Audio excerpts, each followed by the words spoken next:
Do you have deep scratches and swirls in your vehicle? Let me show you how to remove those with a cut polish on this brand new truck here. So I'll just get straight into it and show you how I do a cut polish. For me, a really high quality cut polish is 3 steps, maybe even 4 steps sometimes, and I'll show you quickly how I do that. So the first step is going to be with this rotary polisher here and this large wool pad here. It's really aggressive. This is going to be doing most of the work. It's going to get rid of most of the deep scratches and swirls. After I'm all done with the rotary, I'll come in with this polisher here. This is a forced action polisher. It's called the Beast, and this head here, it moves in a forced rotation. It doesn't free spin, and I'll be using it with a wool pad. And this is the secret that I use to remove holograms that a rotary polisher puts into the paint. This basically gets rid of rotary holograms and turns your holograms into haze, which is a lot more manageable and easier to remove. So that's why I use this. This is my second step. Then after I'm all done with the forced action, I'll come in with this dual action polisher here. It has a free spinning head. I'll be using a blue Lake Country medium polishing pad. This doesn't have a forced rotation. It's more of a random and a little bit lighter style of rotation. And this will remove the haze from the forced rotation and leave a really high gloss finish. So that's my cut polish. It's basically 2 cuts with 1 polish. Cut, polish, and it really turns out great. And then sometimes I may have to use a 4th step as well. It sounds like a lot, but this is the quality that I'm after. If for whatever reason the 3-step doesn't cut it, I'll switch to a 4th step and I will come to this polisher here. It's another dual action polisher, but I'm going to be putting a pink pad on here, and it's just slightly more soft or finer than that blue pad there. And if the blue pad is still leaving a little bit of haze or holograms or anything that doesn't look good or amazing, I'll come in with a finer pad and that'll really help it out. Some vehicles like the Chevy here, they have really difficult clear coat. You might have to do a 4th step. It really depends. You'll just have to work it and then bring it out into the sun and look at it to see how it's finishing down. This truck here, it was a demo apparently, and I don't really know the whole story, but I think someone just took this out on demo and they absolutely thrashed it in the bush. It's all scratched up and beat up with scratches from branches and all that, and it only has 5,000 kilometers. So I'm going to do my very best to get this thing back to brand new, or even better. Something I just want to do right now is get rid of this demo sticker here. It's really bothering me. It's all torn up, and I'll just get rid of it now before I do any polishing. Oh, that came right up. It wasn't on very good. It's not very sticky either.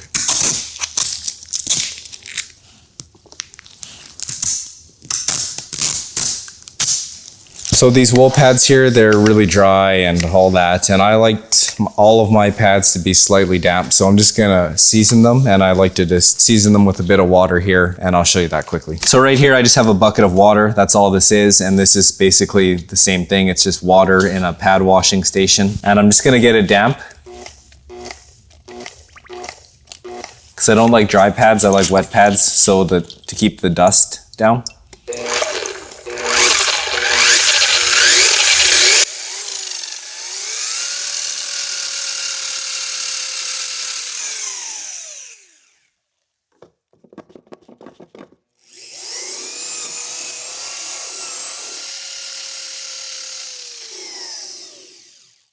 And I'm just going to do the same thing to all of the pads here just really quick.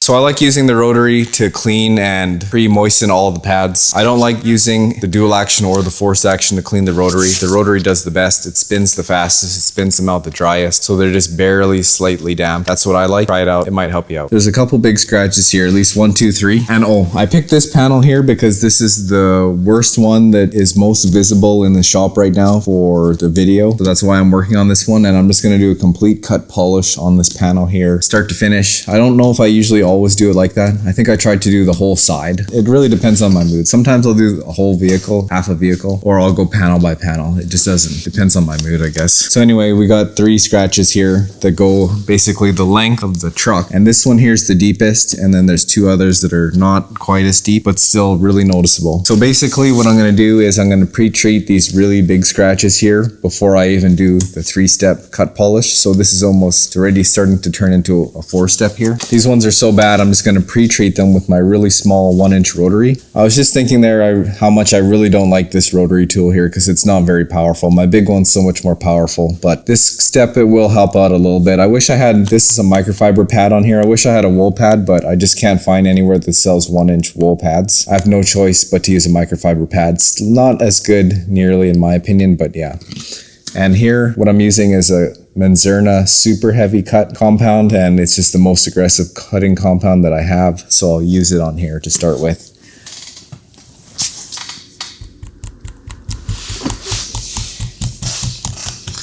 And I'll just outline my scratch here.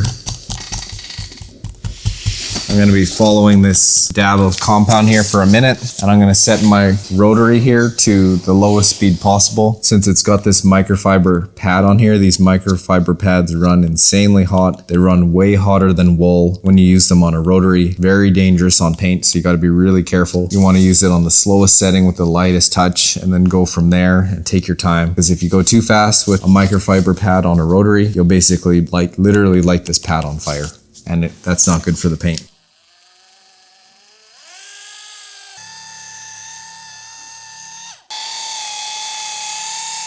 Okay, so I treated this one area here completely. I'm not even going to remove the compound because I don't want to waste time or playing around or anything like that. I don't know if you guys are going to be able to see necessarily anyway, so I'm just not going to worry about it. And my goal with this here isn't to completely remove this. It's just to kind of get the ball rolling for the rotary. The rotary will actually remove this. We're just really trying to get on even putting this thing up on angle to really just pinpoint this actual scratch. And then afterwards, that will really help out with when I start out my main step with the rotary. So this kind of just gets the ball rolling, gets the clear coat kind of pre-sanded, I guess you could say. The battery just died, wow. Okay.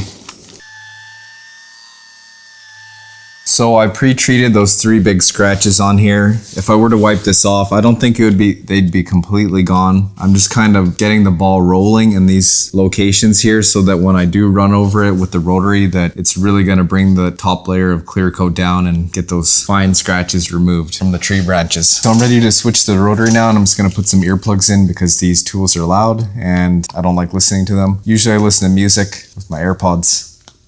So I'll show you exactly how I like to do this. Before I jump to my big rotary, I like to cut in all the tight areas with my small rotary first, and then I switch to the big rotary. I just like to do it like that. So I'm gonna work around the door handle here, and I'm gonna be switching the product from Menzerna Super Heavy Cut to just Menzerna Heavy Cut. Oops, put a little bit too much on there. And I'm not saying that you have to use Menzerna Heavy Cut or anything like that. I just like to use this product because I feel that it does a pretty good job. It doesn't dust up very much, and in my area, it's fairly priced. This is $80, I think, maybe $85 Canadian, not bad. And then I like to mix and match. I'm gonna give it a shot of DIY detail polish in here, and I use this on top of my cutting compound because cutting compounds throw a lot of dust after a while, and I don't like that dust getting all over the place. And this is an oily polish, so it's gonna really stop the cutting compound from dusting up. But I'll still get a lot of cutting compound, and I'll get an extra working time because of this oily polish.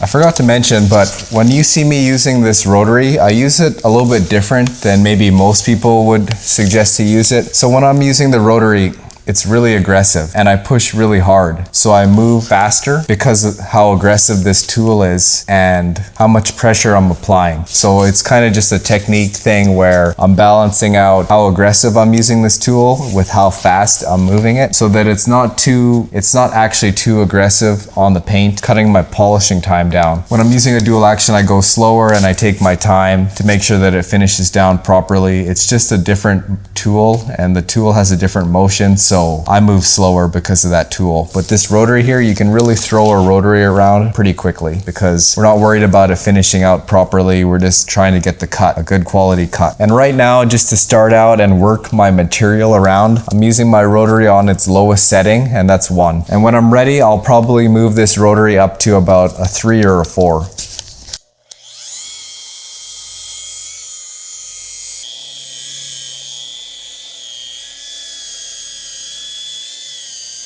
All right, I got this pad totally lubed up here. I've got a bunch of stuff on it.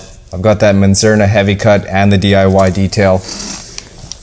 And I'm just gonna hammer this panel here to get these deep scratches out.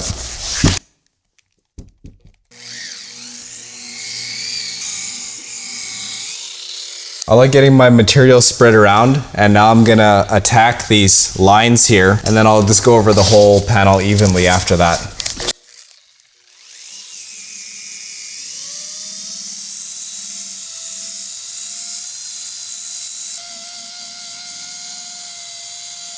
As I'm trying to work these scratches out here, I'm actually pushing quite hard because the scratches are quite deep and I need my rotary to basically sand them out of the clear coat. And I'm using my elbow on my leg here to actually force the rotary into the panel quite hard.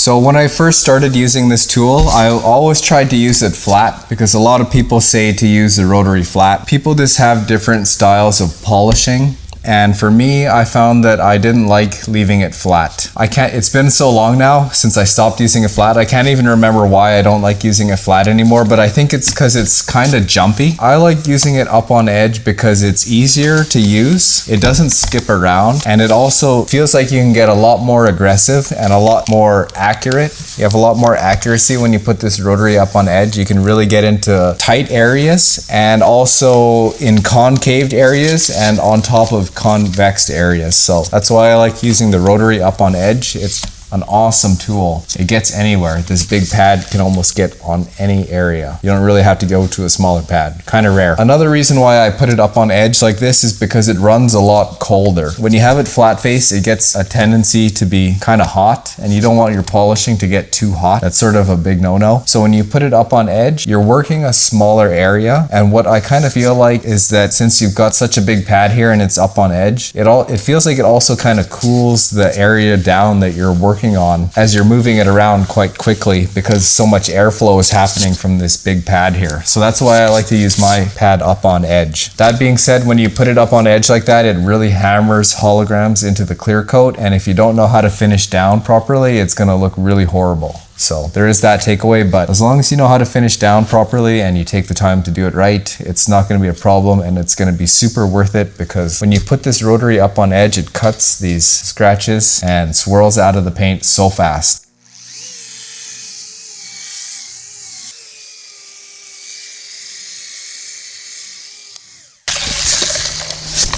So I try to just work with a cross hatch pattern with this tool as much as possible, and I also just go by feeling because it's been so long now as to how much time I've spent working an area. And what I mean by cross hatch is by going side to side, and then once I finish going side to side, then I go top to bottom. It takes a little bit of time, but after you work this tool for a while, you'll see the scratches start to come out, and that's what you want. Down here, I've been working for a little bit. I applied a lot of pressure. Those scratches, I think, are gone now, but I can see some scratches up here, so I'm gonna spend more time polishing up here until I don't see those scratches anymore. But since we're doing a 3-step, you don't have to get too crazy with it. The next step is gonna kind of help this step out a little bit with removing the deeper scratches and the swirls, and I'll explain that in a little bit when I get to that step. And then of course, when you get any polishing or your rotary to these peaks here, you have to be a little bit extra careful because anytime there's a peak like this on the paint, this is the thinnest area of paint on the whole panel, and you don't want to be pushing the apex point of your rotary right on the top of that peak. I like to come up to that point and just kiss it, but I never roll over and apply pressure onto this peak like this with my rotary. I just polish up to the peak here and then continue there with the apex point of my rotary. So I'll bring it up to here and it looks like I'm hitting this peak, but I'm not. And then I might kiss it a little bit lightly, but other than that, I'll just completely remove the polisher or the pressure and then hop up to the next area and try not to run over this peak. Sometimes these peaks, they will have a little bit of scratches on them and you can just kiss them slightly, but you got to be really careful when you do that because you got to know that you might mess the paint up. And you might have to be pulling out your paint pen.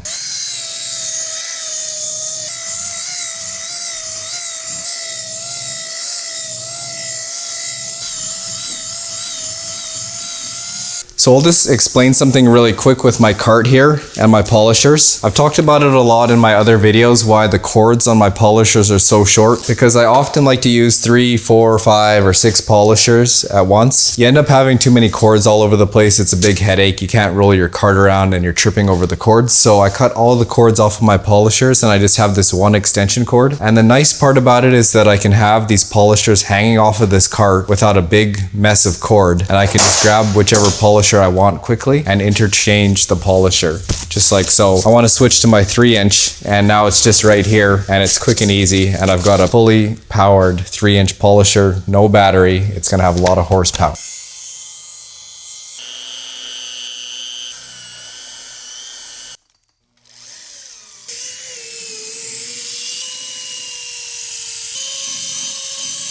So I finally finished that first step and now I'm ready to move on to my second step. And this polisher, it's called the Beast. And this is a forced rotation polisher.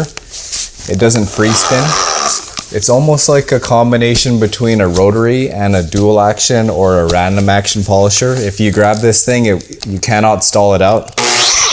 It spins non-stop in a forced rotation, which is nice. I really like this thing. I really think these are super useful for professionals to get high-end results. Sometimes you'll feel like a dual action or a random orbital polisher will leave you hanging, where this thing will do a little bit more work. It won't stall out in the tight areas and it'll keep working. If you don't like the rotary, this is probably going to be a really good tool for you to use. I find that this is a very important tool for me to use with my rotary, because the rotary really hammers in these holograms that become visible in the sunlight, and this tool here is just going to quickly pull them out for me. What I've noticed is that the rotary really removes scratches a lot faster than this machine ever could, so I still really like using the rotary. It removed all those deep scratches really fast. This machine would have took a super long time, and I personally just don't have the patience to use this machine or a dual action long enough to remove those crazy deep scratches. I like to use my rotary because it pulls those scratches out really fast, and then maybe, you know, even if there's holograms left in there by the rotary, I don't mind using this tool here to spend a little extra time to pull the holograms out because of how fast the rotary pulls deep scratches out of clear coat. And how I'm going to be using this is the exact same way I use the rotary basically. I'm going to be using the same cutting compound and polish with this forced action and a wool pad here. It's going to be Menzerna Heavy Cut and the DIY Detail Gold Standard Polish. I like to mix and match. I like to put a good amount on there. A lot of people say you just need 3 or 4 pea-sized drops. Not me. Especially when you have a clean brand new pad, it kind of needs to get seasoned with material, and that's what I'm doing here. Putting a lot of material in here to get this thing seasoned. This one pad is going to do the whole panel essentially, and I still have the compound from the rotary on here. I'm not even going to wipe this stuff off because I don't want to waste all the time that it's going to take a cloth and to wipe this off. I'm just going to continue on with my next step, and then after I'm done the 2 cutting steps and then I go to a polish, then I'll come back and I'll wipe this cutting compound after stuff off of here. And this tool is more like a dual action, so I'm going to kind of use it like a dual action. I'm going to move it slower. I'm not going to be moving it quite so fast like I was with the rotary. The good thing about this tool though, since it is a forced action, you can actually use this up on edge like a rotary and you can still really work this thing good. If this was a dual action or a random orbital polisher, you could not put it up on edge. It'll just stop spinning and you won't get any polishing effect happening. There are going to be situations where I will put this thing up on edge to get into tighter areas, and it's going to work really well. And this tool here, it doesn't really spin the same way as a rotary. When I use this tool, I use it on max speed 6. It has to go as fast as possible. Just the way this machine moves, I like it fully revved up to the max, which is 6. Same with the dual action. I use my dual actions fully revved up to the max as fast as they can go.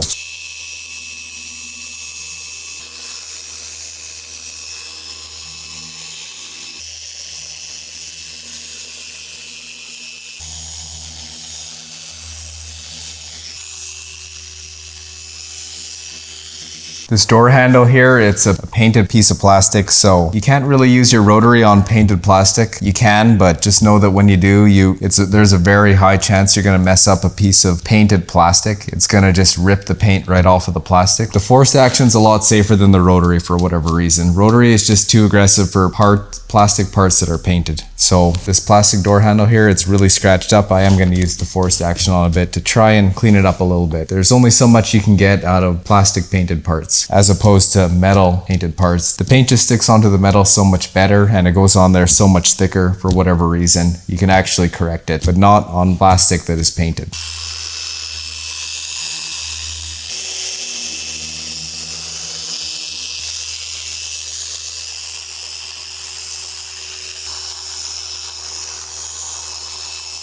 Okay, so now it's finally time to wipe off this compound and polish that I got on here for the first time. And I'm just gonna be using a combination of ISO and water. It's mostly water, it's just a splash of ISO in here just to help cut through the oiliness and the greasiness of this polish. And I only wipe this off once because it takes a long time, so I don't like to be wiping the panel off 3 or 4 times. And to me, I haven't noticed that it has any effect with the actual polishing. Maybe some people might say it does because you're not doing as much work, but I've never had any issues yet.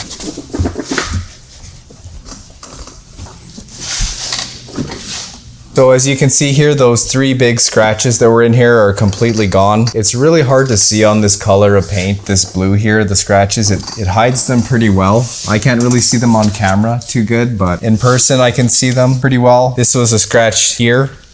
This is one of the deeper scratches here that was in this panel and I took it out completely. I still am gonna do one more, even though it looks really good, I'm gonna do one more pass because I know that it needs it, even though this color hides scratches really well. But there's still some holograms and some haze in here that I need to get rid of, and I'll be getting rid of that with the dual action polisher. But there is one little scratch here that I can see, and there's a scratch up here that I forgot. So I will get those out quick. I'll just do a quick touch up and then I'll come back with the dual action. I've done a 2-step on this whole panel so far now, but there are a couple scratches left. Since I've been doing this for a while, I've kind of got a feel for it, and as I mentioned, I didn't wipe the panel off. There was leftover polish all over the place, but I was still polishing. I can tell when most of the scratches are gone, but now that I have the panel wiped off, I can see that there's one scratch here, and then there's one scratch here that I'm going to touch up just really quick with my forced action.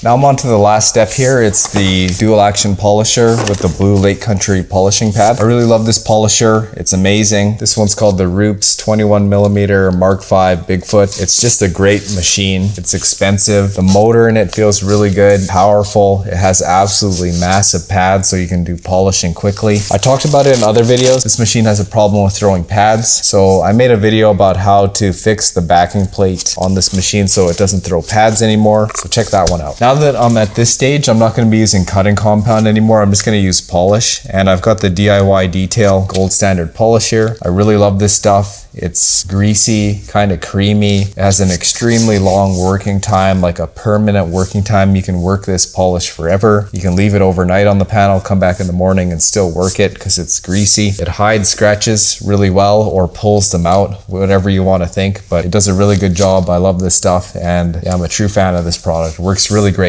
I can't get any other polish to work as good as this stuff here. Now that I'm on the dual action random orbital stage, I'm just going to try and take my time. I'm not going to be moving so quickly back and forth. I'm just going to slow down, spend some time moving slowly, let the polisher do some work, and that slow movement, taking your time, will really help get rid of any holograms or haze left in the clear coat, and it will just really make the vehicle pop and shine in the sunlight, and you won't have any sort of defects or anything that looks sort of weird with this step here. I've corrected the scratches out of this paint, but to actually refine the polish and the clear coat down to a point where it's extremely glossy, jeweling, and it doesn't have any weird visual effects, you need to use the dual action with the blue Lake Country pad and a quality polish like Gold Standard by DIY Detail. And the technique is just to move slow. You can move a little bit fast, but just to move slow with medium pressure. And I like to put my machine on 1 to apply the product to the area that I'm working on. Once my product is applied properly, I'll crank this machine all the way up to 6, which is max.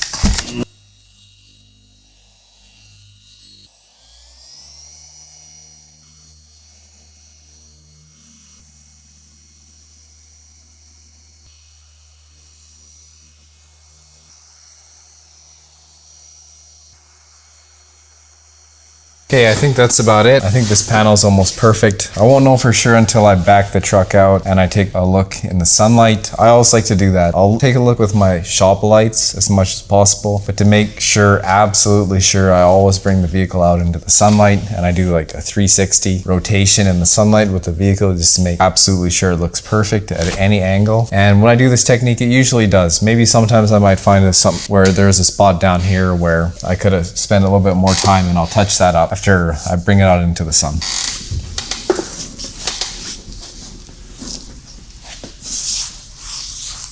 So I'm basically completely done with this panel. I might come back after the fact and do some polishing underneath these door cups here, just to let you know I'll get it perfect. But I just wanted to show you how I do a cut polish. It's a 3-step cut polish. It's really hard to see because of this blue. It hides the scratches really well. I wish it was a black vehicle, but it basically looks perfect. So as you can see before, there's a crazy amount of scratches in here, deep scratches from driving it through the bushes. So as you can see here, there's a bunch of scratches and spider webbing.